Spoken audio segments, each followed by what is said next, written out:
Chatham, with its oysters, seals, and sea views, is a favorite stomping ground for Cape Cod tourists year-round. And what better companion when visiting one of the 6 pristine beaches that make up Cape Cod's elbow than a good read from Yellow Umbrella Books. We have some older books up on the top. Owner Eric Linder has run this store for 43 years, yet remains humble about his success. People love the store, and I like putting books in people's hands. Real paper books, literal page turners, for which Linder believes there are no substitutes. Many people have gone back to books again. I think you retain things better when you read a book. Though modest in size, these narrow aisles shelve plenty of Dogman for the kids, classics like Moby Dick, and a treasure trove of titles set up and down the Cape from the shoulder to the fist. I definitely make a point of keeping in stock the many books about Cape Cod. I do have 2 first editions of The Outermost House by Henry Beston, which in my opinion is one of the most beautifully written books about Cape Cod ever written. Beston died in 1968, but had he lived a bit longer, he would have no doubt landed at the author's table in front of the Yellow Umbrella, which has become a rite of passage for local authors to sign their latest work. We probably had Mary Higgins Clark come here at least 10 times.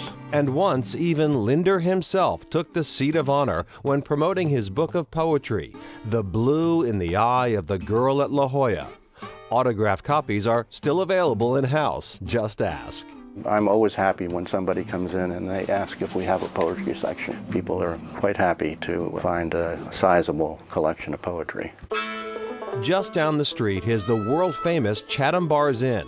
Founded in 1914, it has a lot of history, making it the perfect place to meet up with Keith Yoakum, a local author with ties to some major history of his own. My great-great-grandfather was wounded at the Battle of Waterloo. He emigrated to Australia. My great-grandfather on the American side was captured at the Battle of Gettysburg. So we have war in the family, and so it's always been an interest. In 2013, that interest was translated into his novel, Titus, a historical fiction set in the Civil War. Though Yoakum never served in the military himself, being raised on military bases as the son of a U.S. submariner and an Australian military nurse made for quite a few adventures. In 1958, when we lived in the Panama Canal Zone, I got accidentally tear-gassed in a riot that took place in Panama City. That gestated for about 42 years, and I wrote a novel called Miraflores. Much of Yoakum's fiction is born from the facts of his very colorful life. So when he followed his girlfriend, now wife of 42 years, Denise, to the Northeast, great seaside fiction wasn't far behind.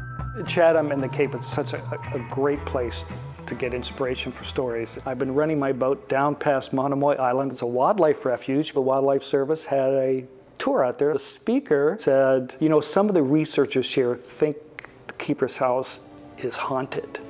And of course, all I thought about was, tell me more. Turns out there was a huge community at the end of Monomoy Island back in the 1860s and 70s. And there were rumors of murders going on down there. It didn't take me long to put together a story called The Whisper Came. That book does in fact start with a murder, but quickly reveals itself as much more than your typical whodunit. I think the best books of the genre that I write are ones that you move them along quickly, you have momentum.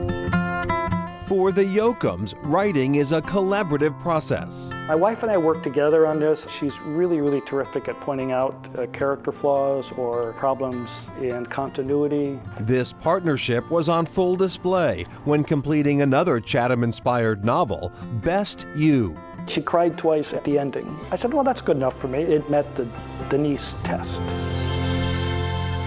They're very cute. And Keith Yoakum's latest book, River of Lies, is the 4th in a series about fictional CIA agent Dennis Cunningham. The name Dennis is actually in honor of Yoakum's wife and collaborator Denise. Keith says other family and friends are featured in his works, but he always asks permission and whether the person wants to be a good guy or a villain.